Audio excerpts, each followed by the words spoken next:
Instead of paying premiums, we are more than happy to collect premiums. So if you're going to pay me a bunch of money just to agree to buy my favorite stocks at a discount, where do I sign up?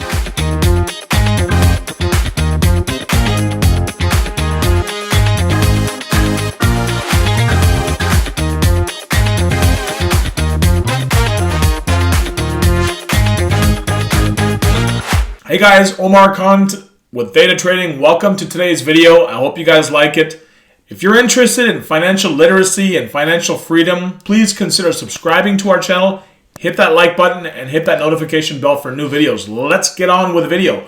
So now, what exactly is a put option and why can it be so lucrative? So first, let's define what exactly is a put option. Well, a put option is an option on the stock market, a derivatives market. So not actually buying or selling the stock, but the ability to control that stock, okay? So let me give you an example.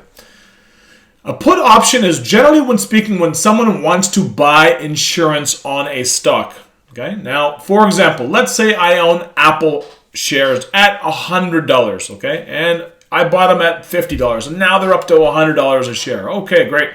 And I say, you know what? I've made a few bucks here. And I need to sell some of these shares because I have to put a down payment on a house that I have to buy. Now, that is money that I need. I need a certain amount of money. So what I'll do is I will buy a put option. So for example, if I own Apple shares at 100 and I say, you know what, I can't afford to get less than $95 a share. Why? Because I need to sell these shares in order to put my down payment for my property. So I go ahead and buy a put option, okay? Now, once I bought this put option, I am guaranteed to get that price for whatever time frame that happens to be. So, for example, if I own 100 shares of Apple at $100 and I need to get rid of those 100 shares of Apple, I'll buy a put option, let's say for a month or a month and a half at 95 or 100, and I will be able to get that price. Now, it's going to cost me some money if I'm buying this option. Now, let's say it costs me $3, $4, $5 a share for the next 1.5 months. I am basically paying insurance so that I can guarantee a sale price of my Apple shares of $95 a share. Why? Because I need that money for a down payment on the house. So I have to get 95. So I am willing to buy this insurance. Okay? Now, there is another type of person who buys put options. And that type of person is the speculator or gambler.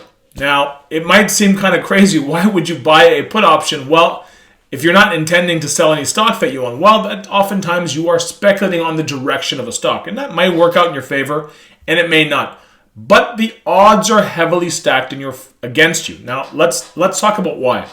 So, for example, if I own Apple shares at 100 and I buy a put option, well, the worst case scenario that happens to me is, well, I'll lose my Apple shares at whatever price I've agreed to lose them at. But I got paid for that, okay?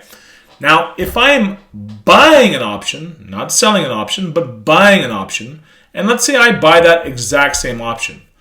Apple's trading at 100 and I buy a $95 put. What I'm saying is that in the next month or month and a half, whatever duration I happen to buy that option for, I have to hope that Apple goes down to at least 95, okay? But it will have to go down even more than that. It'll have to go down to 95 plus whatever I paid for that option. So let's say I paid $3, okay? Well, that means for me to make any money whatsoever, Apple has to go from 100 to at least 95, and then it has to go at least another $3 a share to 92 for me to even make 1 cent. Now, why would I do this? Now, there is a chance, of course, that Apple could go down $8 in that time frame, let's say a month or a month and a half. That's typically how long we sell options for. And typically when people buy options, they'll buy options for this time frame quite often.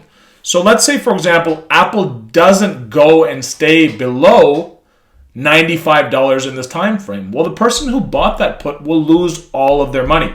Now, to me, that sounds like a terrible strategy, okay? So what we do here at Theta is we sell options, okay? Sell options, not buy them. Remember I told you there's two types of people buy them. One is a person who's looking to insure themselves, another person who's speculating / gambling. We don't want any part of this because there is a concept called Theta that works against you when you are buying options. Now, I'll do another video on this concept of Theta, and if you guys want to learn more about what Theta is and why it's our superpower and why we made this company, Theta Trading, please comment in the section below. Let us know what videos you'd like to see, what topics you'd like to see. But let's get back to this example when it comes to Apple and buying or selling puts. Now, we can see that the person who has bought this put is at an incredible disadvantage. They have to hope that Apple goes down really fast and within a certain time frame. If it doesn't, they lose all their money. Now, again, to me, that doesn't sound like really good odds. For the person who has purchased insurance, well, if Apple doesn't happen to go down to $95 a share, they lose that insurance money, that insurance premium. But at least they had the peace of mind knowing that I could at least sell my shares for $95 because I had purchased insurance. It was worth it. Either way, the odds are heavily stacked against the person who is buying this option. So what we do here at Theta is we continually sell options. So I'm going to tell you the other side of that coin and the way that we look at it here. We look at Apple trading at $100 a share. And we say to ourselves, we've done our homework on Apple. We think it'll be worth a lot more in the future, right? Now, we spent an extensive amount of time doing homework on the companies we believe in, okay? Now, once we've determined that we think the value of Apple will be significantly higher in a year from now, instead of buying an option, buying a put option, we will sell a put option here, okay? This is called selling a naked put. Now, the reason it is naked is because we don't own the shares. Now, I didn't come up with these terms myself, so don't look at me, why is it called naked? I don't know. It is naked simply because we are agreeing to buy shares in a company, Apple, and we don't currently have any shares. So we're agreeing to buy shares. For this, we will be compensated, okay? So, for example, if Apple's trading at $100 a share, and we agree to buy Apple shares for $95 a share, instead of paying that $3 a share, like the person who is taking out insurance because they needed a property, they're buying an investment property, or the person who is speculating, instead of that, we will be the person who is selling these options, okay? Selling the premium. So we'll actually get the $3 a share. Now let me ask you a question. Would you want to pay $3 a share? Or would you rather receive $3 a share? So we talked about worst case scenario in the first situation is for the person looking to buy insurance, if it doesn't hit $95 a share, well, they lose their premium. Not the end of the world, but at least they knew they had insurance. It's kind of like car insurance. You knew you had car insurance. If you didn't use it, well, at least you know you had it. Not a big deal. Now, the other person who has bought put options on Apple just because they want the price to go down. Now, if it doesn't go down in that time frame, they lose all their money. Those are terrible, terrible odds in my opinion. So what we do is we sell an option. I'll tell you our worst case scenario. Apple's at 100, and now we've agreed to buy it for 95. So no matter what price the shares of Apple go to, we agree to buy it for $95 a share. Okay. Now, instead of paying something for that, we're actually going to get compensated. So instead of paying $3 a share, we're going to be paid $3 a share. So for us, unless Apple happens to go below $92 a share, because remember we agreed to buy it for $95 and we got paid $3. So unless it goes below 92, we're still in pretty good shape here. And let's say even if it does go below $92 a share, well, we've done our homework. And the worst case scenario for us here is that we own Apple shares, a situation we're more than happy to be in. Now, if that's the case, we can simply hold on to our Apple shares. Great. And we can wait for it to appreciate. Or we can do something called selling a covered call, where we can agree to sell our Apple shares for a profit. Now, I'm going to do an upcoming video on that topic. Both of these strategies can be really, really lucrative if you use them the right way. And for us, we always leave ourselves in a worst case scenario where we own a stock in a company that we believe in. Now from there, worst case situation, and we've gone through this many times during COVID and other situations where the market, even if it pulls back considerably, we are left in a spot where we hold great companies and we got paid a lot of money for them. So what we do is we just wait for the market to recover because we believe in our companies.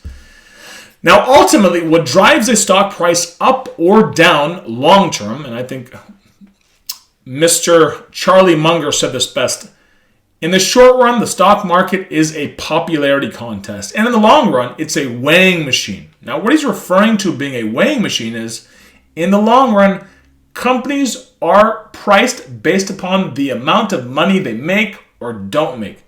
And since we think our companies, including Apple, and that's not meant to be stock advice, just showing you our homework. If we're left in a worst case situation where we own Apple stock, even if it happens to go down because of an unforeseen circumstance like COVID a couple years ago, well, we can just wait for it to recover because ultimately we believe that the company will keep making more and more money. And this is a really, really good spot to be in. So this is why, guys, we sell options, put options in particular, and not buy options. Now, we know a lot of people buy options, but again, the odds are heavily stacked against you if you were the person who is continually buying options. So we prefer to be on the sell side. And again, like I said, the concept of Theta works heavily in our favor. I'll do a video on this in the future. A concept of Theta, the concept of calls. But that's pretty much what you do. Guys, if you'd like to learn more about what we do here at Theta Trading, and if you'd like to get a copy of our free research report, and this will give you an idea as to how we value the companies that we invest in. And it's our homework. It's meant for you guys to look at as a resource. It is not meant to be investment advice, so please look at it that way. Now you have to see whether you agree with this homework or not. Now we've spent a lot of time going over and analyzing the companies because remember, when we're agreeing to buy these companies, we want to put ourselves in a worst case situation where we own their stock and we can wait for it to recover. So doing this homework on these companies is absolutely vital for us. So just to recap, guys, there's two types of options in the derivative world. From what we look at, there are call options and there are put options. Now, put options are for people who are looking to ensure the value of their stock or people who are speculating, right? Call options are for people who are looking to sell stock, for example, at a certain price, or again, looking to speculate. For us, we do not speculate. So instead of paying premiums, all right, call and put premiums, we are more than happy to collect premiums. Why? Because the worst case situation for us is we own a high quality stock. So if you're going to pay me a bunch of money just to agree to buy my favorite stocks at a discount, where do I sign up? Guys, I hope you like this video, and I hope you like the videos that we've been churning out. If you do, please hit that like button, hit that subscribe button, hit that bell notification, and in the comment section below, let us know what else you'd like to see. The whole purpose of this company that we created, Theta Trading, was to get as many people to financial literacy as we can, financial freedom, as we possibly can. Why? Because financial freedom is something, in my opinion, that is easily solved over a period of time through the options market, the stock market, and the real estate market. Now, when you learn to combine these two asset categories, even if you have a job, even if you have a busy family life, you can create abundance for you and your family. The key is knowledge. It does take a bit of time, but it doesn't take that much time. This is what afforded me my freedom. I hope you guys find this valuable. And until next time, Omar Khan from Theta Trading. We'll see you soon.